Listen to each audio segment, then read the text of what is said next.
My name is Errol Francis and I trained in fine art at Central St Martin's and the Slade School of Fine Art.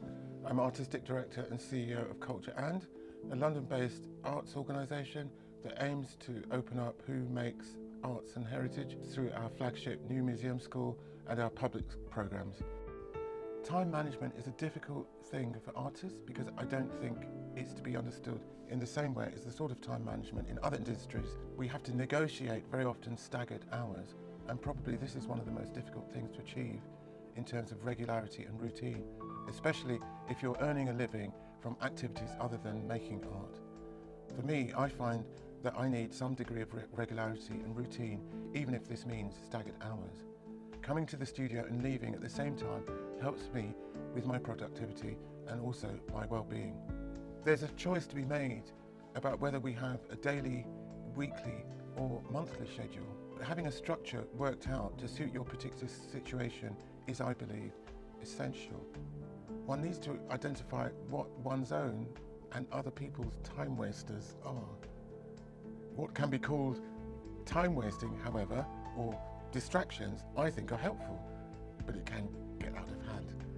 I used to have a studio in Soho, but I found it encouraged me to waste time because the area was just too stimulating and I used to waste time just looking out the window. So I'm now in a space with windows that let in light, but I can't see out. And I found it one of the best spaces ever for my concentration. There are some situations where we must multitask because of family and other commitments intruding into one's work time or space. So whether or not you like to or can multitask, it's a great idea to get those non-art tasks out of the way so you can concentrate on making work. So now to some practical tips. Let's talk about developing a brief for a client and making an artwork. As an artist or creative practitioner, you are a brand, not just in terms of your style, signature, logo or label. Rather, everything related to what you do becomes a powerful marketing tool. So you must use this to tap into the emotions of customers and potential clients so they think of you in the way that you would like them to think. Don't undersell yourself with false modesty. Explain your project with passion but without overhyping it. Tell the client about the intent and purpose of your work, what it says about you as an artist or creative practitioner. Explaining your objectives is important because you need to say exactly what are the outcomes you are seeking to achieve and what you want the client to receive in a practical or aesthetic sense. You need to define your target audience. Be very clear for whom the work is intended and consider the media by which the audience might be engaged, which could be physical or virtual. It's important to describe the facilities that you will need to enable you to make the work, their cost, and any practicalities in sourcing them. It's very important to describe not only how long your project will take, but the key stages in producing your work.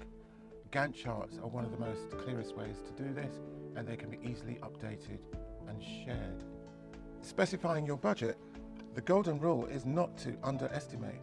Itemize all costs and make sure they're based on real examples rather than guesswork. In the budget, you should have a notes column detailing how the costs were arrived at. For example, if you say £300 is for a material, then say what's the unit cost. Likewise, for fees for paying collaborators, specify the day rate. And above all, do include a contingency for unexpected costs not covered in the budget. There's no hard and fast amount, but as a general rule of thumb, 5 to 10% for contingency is normal. And remember that in-kind contributions, these are non-cash contributions to your project from partners which have a value. And then list key stakeholders and collaborators. This is just about being clear on who everyone is who's going to be involved and what's going to be their role.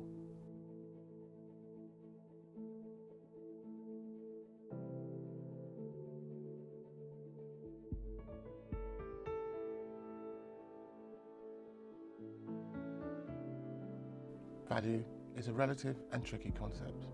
It poses different issues depending on what kind of creative practitioner you are.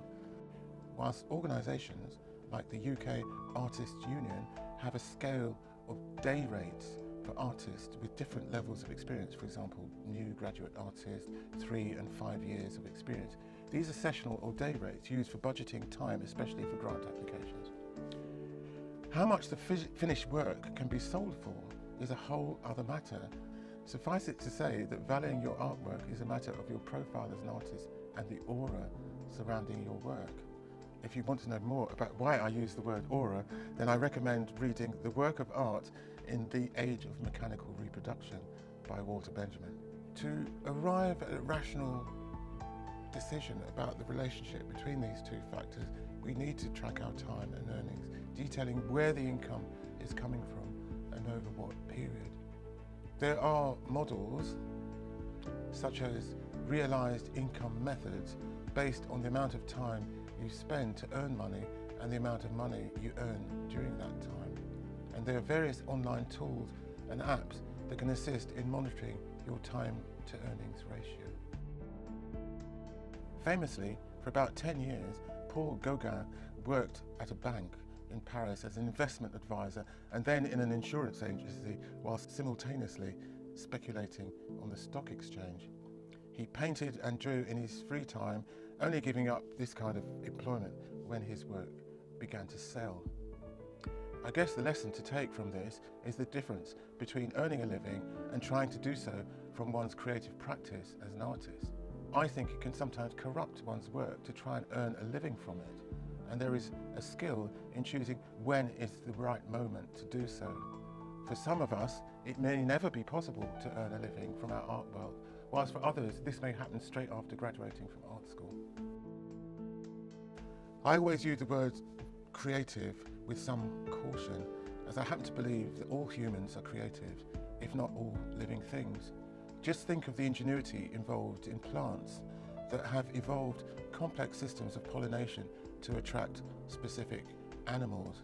So humans don't have a monopoly on creativity. The basic definition of creativity is about bringing into existence something new, which could be an object or an idea or even a methodology. Creativity for me is also about overcoming and transgressing conventional boundaries. The African-American feminist scholar Bell Hooks writes about marginality as being creative. She calls for a reconceptualization of marginality as a place where there may be more flexible ways of being other than what we are, while still being ourselves.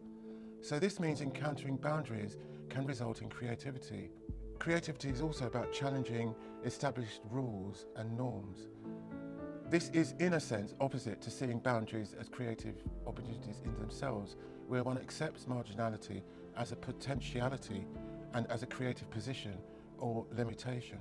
We may even understand this as the main business of art, or even its most stereotypical definition, but in my view, it only involves part of what creativity is about.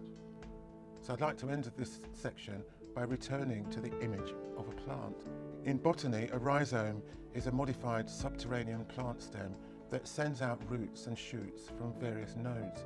They grow without sexual reproduction whilst retaining the ability to allow new shoots to grow upwards. I think the rhizome is a wonderful metaphor for creativity that describes the relative independence of nodes and modes of production and growth, while also recognizing the potential for interdependency. In other words, creativity requires connections with other people, yet it also needs to have multiple semi-independent and non-hierarchical entry and exit points. So I hope that this image will be helpful in us to think about creativity.